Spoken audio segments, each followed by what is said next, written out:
Hello friends, स्वागत है अपनी प्रज्ञा नोट्स एंड क्लासेस में।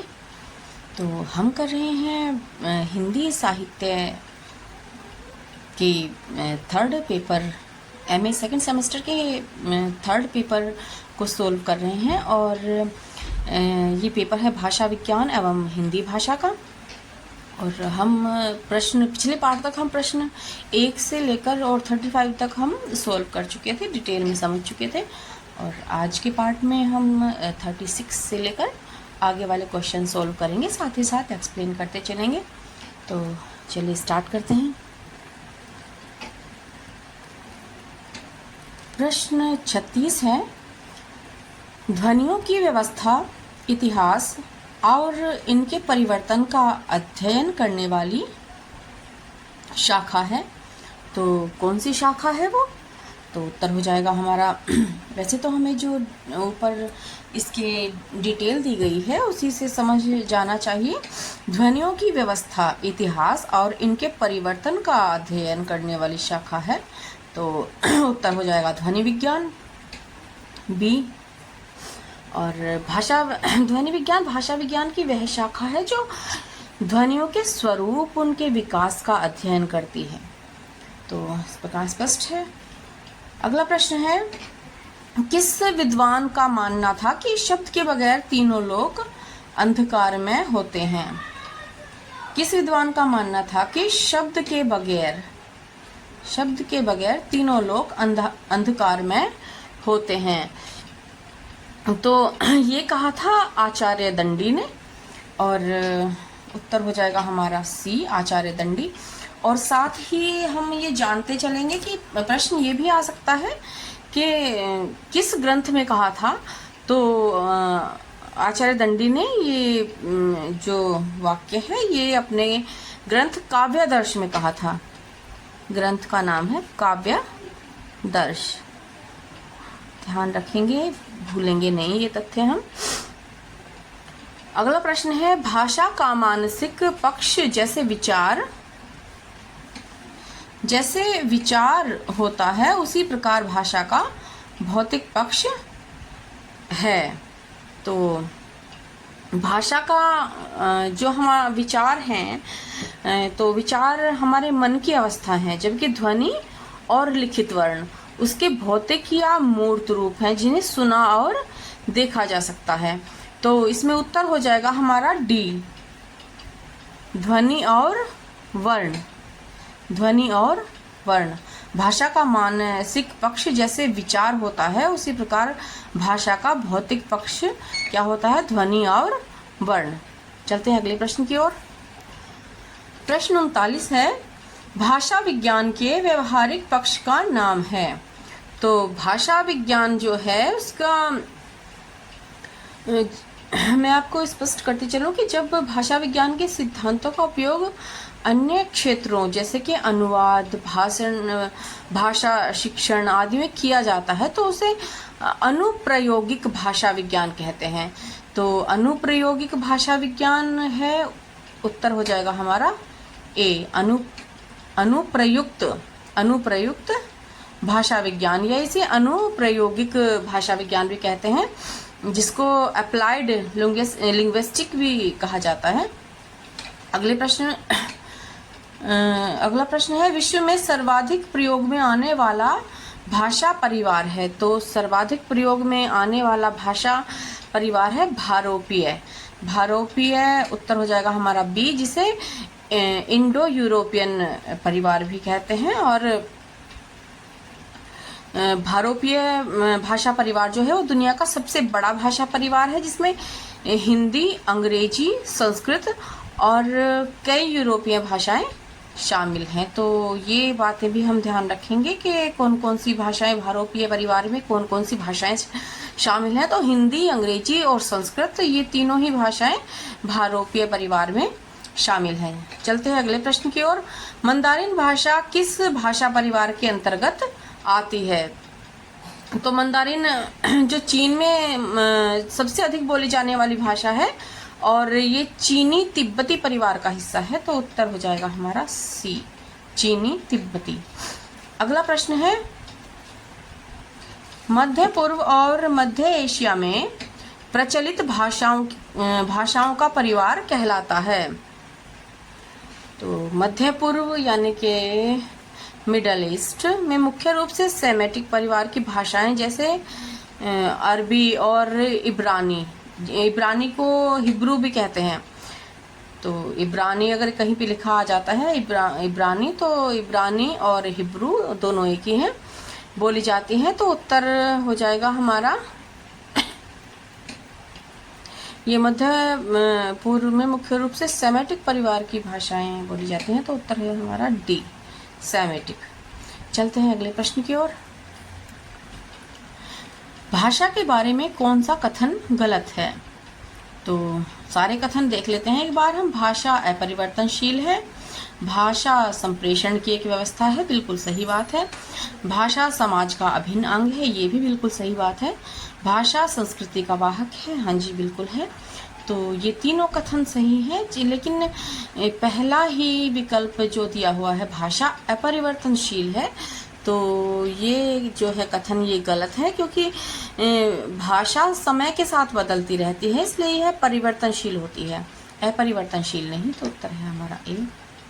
अगला प्रश्न है, चेयरमैन शब्द के स्थान पर चेयरपर्सन शब्द का बढ़ता चलन संकेत देता है। तो क्या संकेत देता है? चेयरपर्सन जो है एक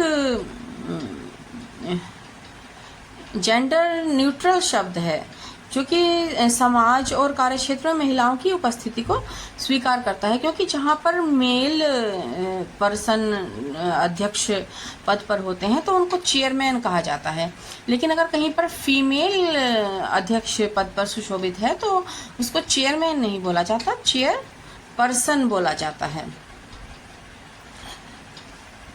तो उत्तर हो जाएगा हमारा बी, स्त्रियों की बढ़ती भागीदारी का। अगला प्रश्न है, टकसाली भाषा को ही कहते हैं। टकसाली भाषा को क्या कहते हैं? टकसाली भाषा होती है जो व्याकरणिक रूप से शुद्ध, मानक और व्यवस्थित होती है, उसे टकसाली या परिनिश्चित भाषा कहा जाता है। तो इनमें से उत्तर हो जाएगा हमारा, ना तो ये अपभ्रंश है, ना अपभ्रष्ट है, ना शोधित है, बल्कि ये है परिनिश्चित। अगला प्रश्न है, सत्य और सच्चा के बीच संबंध का विश्लेषण भाषा विज्ञान की किस शाखा में किया जाता है? तो इसका उत्तर हो जाएगा हमारा ऐतिहासिक भाषा विज्ञान। उत्तर है सी, क्योंकि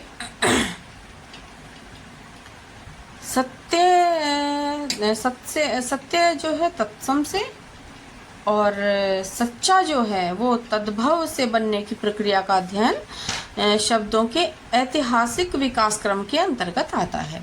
अगला प्रश्न देख लेते हैं, संथाली, मुंडा और हो जैसी जनजातीय क्षेत्रों की भाषाएं किस भाषा परिवार में आती हैं? तो संथाली, मुंडा और हो जैसी जनजातीय क्षेत्रों की भाषाएं आती हैं ऑस्ट्रो एशियाटिक या ऑस्ट्रिक भाषा परिवार में। तो उत्तर हो जाएगा हमारा ए, ऑस्ट्रिक। और ये कहाँ बोली जाती हैं? ये बोली जाती हैं कि भारत के मध्य और पूर्वी हिस्सों में। अगला प्रश्न देख लेते हैं, भाषा में घटित परिवर्तनों का सम्यक अध्ययन में किया जाता है। तो किसमें किया जाता है? उत्तर बहुत ही स्पष्ट है कि भाषा में घटित परिवर्तन जो है उनका सम्यक अध्ययन किसमें किया जाएगा? तो वो किया जाएगा ऐतिहासिक भाषा विज्ञान के अंतर्गत, क्योंकि समय के साथ भाषा में होने वाले बदलावों और उनके विकास का अध्ययन कहाँ होता है? ऐतिहासिक भाषा विज्ञान में। अगला प्रश्न है, निम्न में से किस विद्वान का संबंध भाषा विज्ञान से नहीं है? तो भाषा विज्ञान से जो संबंध नहीं है वो मैक्स वेबर हैं, क्योंकि मैक्स वेबर क्या है? मैक्स वेबर हैं एक प्रसिद्ध समाज शास्त्री हैं, और इनमें से जो ब्लूमफील्ड और नोम चोम्स्की और सस्यूर, तो ये तीनों ही प्रसिद्ध भाषाविद हैं। अगला प्रश्न देख लेते हैं। भाषा विज्ञान की किस शाखा का उपयोग चिकित्सा में किया जाता है? तो भाषा विज्ञान की जो शाखा है वो है भाषा मनोविज्ञान। उत्तर हो जाएगा हमारा डी, क्योंकि भाषा मनोविज्ञान का उपयोग भाषा संबंधी विकारों जैसे एक रोग होता है अफेसिया के निदान और उपचार में किया जाता है। अगला प्रश्न देख लेते हैं। किसी भाषा में शब्द और अर्थ के बीच संबंध होता है, तो जो भाषा में शब्द है और अर्थ है, तो इनके बीच का जो संबंध है उसके बारे में भाषा विज्ञान में माना गया है कि शब्द और अर्थ के बीच कोई भी स्वाभाविक या तर्क संगत संबंध नहीं होता, बल्कि ये क्या है, यादृच्छिक होता है। और यादृच्छिक का अर्थ क्या है? माना हुआ। तो इसमें उत्तर हो जाएगा हमारा ए, आकस्मिक। इनमें से संयुक्त स्वर हैं, संयुक्त स्वर ए, ई, उ। तो संयुक्त स्वर जो हैं ए है, क्योंकि ए जो है वो ए, आ और ई के मेल से बनता है, और बाकी जो विकल्प है ए, ई, उ, ये मूल स्वर हैं। तो उत्तर हो जाएगा हमारा ए। अगला प्रश्न है, इनमें से संयुक्त व्यंजन का उदाहरण है? तो संयुक्त व्यंजन बहुत ही स्पष्ट है, सी है, क्षय, क्योंकि ये संयुक्त व्यंजन इसलिए है क्योंकि कै और श, देखो ऐसे कै जमा श, इसके मेल से बना है। अगला प्रश्न देख लेते हैं। गले के कंपन से निकली घोष ध्वनि है, गले के कंपन से निकली घोष ध्वनि है, तो ग। यहाँ पे मैं स्पष्ट करते चलूंगी कि जिन वर्णों के उच्चारण में स्वर तंत्रिकाओं में कंपन होता है उन्हें कहते हैं घोष या सघोष। प्रत्येक वर्ग का तीसरा, चौथा और पांचवा, तीसरा, चौथा और पांचवा तो होते हैं घोष। और प्रत्येक, तो यहाँ जो गे है वो कै वर्ग का तीसरा वर्ण है, यानी कि ये एक घोष ध्वनि है। कै और खे जो है इसमें वो घोष है, तो उत्तर हो जाएगा हमारा गे, गे, क्योंकि ये कै वर्ग का तीसरा वर्ण है और इसलिए घोष ध्वनि है। अगला प्रश्न है, योग को योगा कहना, योग को योगा कहना किस स्थिति की ओर संकेत करता है?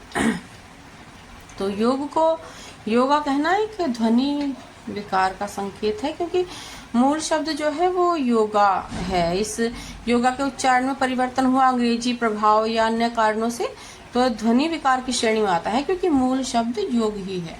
अगला प्रश्न है, ध्वनियों के उच्चारण में सर्वाधिक महत्वपूर्ण भूमिका निम्न में से किस अंग की होती है? तो ध्वनियों के उच्चारण में सर्वाधिक जो महत्वपूर्ण भूमिका होती है वो होती है जीभ की, जीभ की। हालांकि सारे ही जो हमारे कंठ है, दांत और होठ सभी उच्चारण में मदद करते हैं, लेकिन जीभ की गतिशीलता ही विभिन्न ध्वनियों के बीच स्पष्ट अंतर पैदा करने में सबसे महत्वपूर्ण भूमिका निभाती है, क्योंकि यदि जीभ नहीं होगी तो व्यक्ति बोलना संभव है। अगला प्रश्न है, माँ के उच्चारण में प्रयुक्त ध्वनि भेद के आधार पर ध्वनि कहलाती है। तो ध्वनि क्या कहलाती है? माँ के उच्चारण में वो होती है अल्प प्राण। अल्प प्राण। थोड़े विकल्प जो हैं वो थोड़े स्पष्ट हैं, क्योंकि माँ जो है, माँ अनुनासिक ध्वनि का प्रयोग है माँ में, और यदि विकल्पों में से चुनना हो तो मैं एक अल्प प्राण व्यंजन है। तो विकल्प टी जो है वो प्राणघातक व्याकरणिक दृष्टि से गलत है। तो जो संभावित इसका उत्तर हो सकता है वो है सी, अल्प प्राण। अगला प्रश्न देख लेते हैं। मुख से बिना बाधा के निकलने वाली ध्वनि कहलाती है। तो मुख से बिना बाधा के निकलने वाली जो ध्वनि है वो होती है स्वर।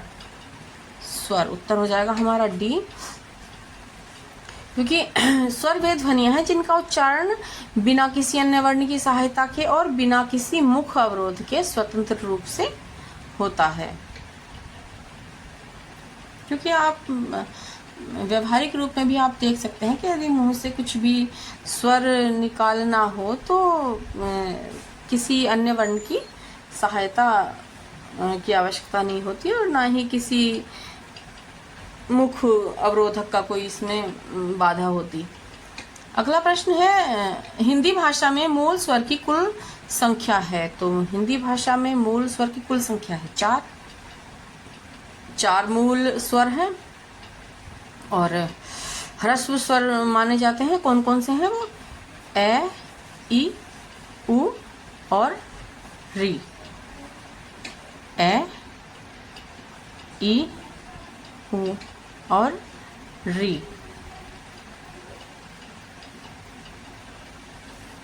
ये 4। अगला प्रश्न देख लेते हैं। हिंदी में मूल व्यंजनों की संख्या है। तो हिंदी में जो मूल वर्ण है उनकी संख्या है 33, जिनका कि हम वर्गीकरण कर सकते हैं स्पर्श, अंतस्थ और ऊष्म के रूप में। तो इसमें से 25 तो होगा स्पर्श, 4 अंतस्थ और 4 ऊष्म माने जाते हैं। इस प्रकार हो गए 33। देख लेते हैं अगला प्रश्न। शब्द के उच्चारण के समय ध्वनि विशेष पर बल की प्रवृत्ति कहलाती है। तो ध्वनि विशेष पर जब बल दिया जाता है, बल या जोर, किसी शब्द या अक्षर पर जोर देकर जो बोलने की क्रिया है उसे बलाघात कहते हैं।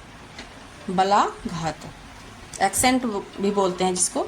एक्सेंट वर्ड ऐसा है जिसको आप जल्दी से समझ जाओगे। कहते हैं ना बोलने का एक्सेंट ऐसा है, तो वो बलाघात के लिए ही प्रयुक्त शब्द है। अगला प्रश्न है, अष्टाध्यायी के लेखक हैं। अष्टाध्यायी के लेखक थे पाणिनि, और पाणिनि उत्तर हो जाएगा हमारा सी। और जो अष्टाध्यायी संस्कृत व्याकरण का एक अत्यंत महत्वपूर्ण ग्रंथ है और इसकी रचना महर्षि पाणिनि ने की थी।